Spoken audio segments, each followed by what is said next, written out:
many of you have realistic comparison. You don't compare with each other. You focus on your job and that become your reference of comparison. I know who to compare with, but my manager, peers don't seem to see my hardworking performance. I'm working a lot, but I'm not progressing in title positions or earning.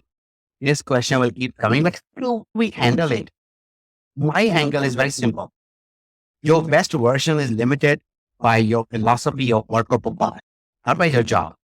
Let me elaborate a little bit. I was born in a very poor family. My father was a cobbler. So this is the kind of main thing depicting our family, things what we used to do. You can say that we were hardly surviving. My father was hardly able to make $40 a week. He did a lot of hard work and then he got a shoe shop where he will make the shoes and he will sell the shoes. I used to go every week to that shop and I will see he have very beautiful shoes, put it on the rack, very nice craftsmanship. Next week I'll go, those shoes are still there. Following week, maybe a few more shoes are added, but the previous ones are still there. I asked my father, but you're making shoes, but nothing is getting sold. What father said, in your life, sometimes you have to shift your focus away from the job of selling or making shoes, and you need to focus on the work of making the shoes. When you focus on the work instead of job, sooner or later it's going to pay off.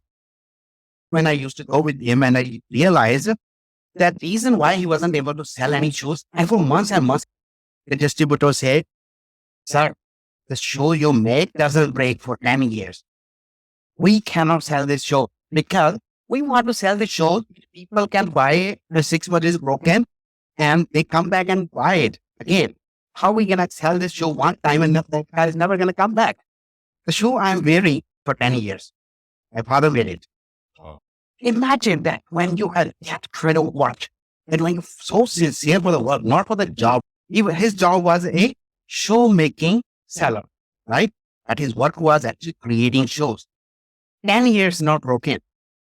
Eventually, people start hearing there is a guy in the city who makes show who will never break. Guess what? Everybody here started coming to him, bypassing all distributors. Sooner or later, it gets noticed.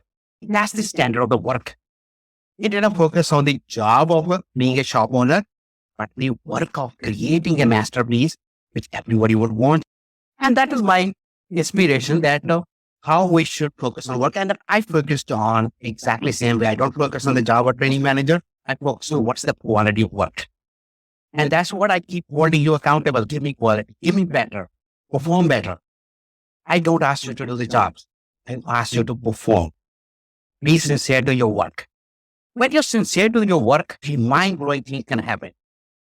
I have been recently awarded as Transformational Business Leaders of the Year by Axiom magazine, and I am on the cover of their magazine.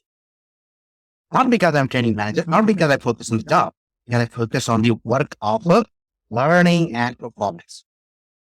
I have been awarded Praise Global Top 500 Leaders in the World, and guess what? Who share the awards with me? Oprah Winfrey, Jay Shetty, Gary Vee, Jim Quick, maybe some of the names you guys heard. Now, is there a way if I would have focused on the job, getting these kind of things? Do you imagine that when you focus on doing a job, you could actually make the mark alongside Oprah Winfrey? I'm not that kind of celebrity, but the point I'm raising is when you focus on the work, not the job. When you're so sincere about the work, producing that quality, you'll go distances where your manager, your peers, your friends, your CEOs, nobody can go. Take pride in your work, what you do. Not a job. Job is just a title to give you the money, salary. But what's the work? Do you really put your heart and mind and soul in producing the quality of the work that you generate? One way to understand that one is when you go home, if your spouse, your father, your kid asks you, how is your work? How do you answer? Do you ever say, you know what, actually I did something I'm really proud of. It's really wonderful. It was a tough job. It was a tough problem. I solved it. And I think I was the only one who could solve it. Do you take that kind of pride? If you don't take pride in saying those kind of things, how you think your spouse, your family is going to take pride in what you do? Firefighters, they don't take pride in holding the water hose. And my job is to hold the water hose, or my job is to use this X to break the door. You take the pride in saving the lives. So when you work for the pride of work and focus on absolute performance, you become new standard against which others are measured. Be the firefighter.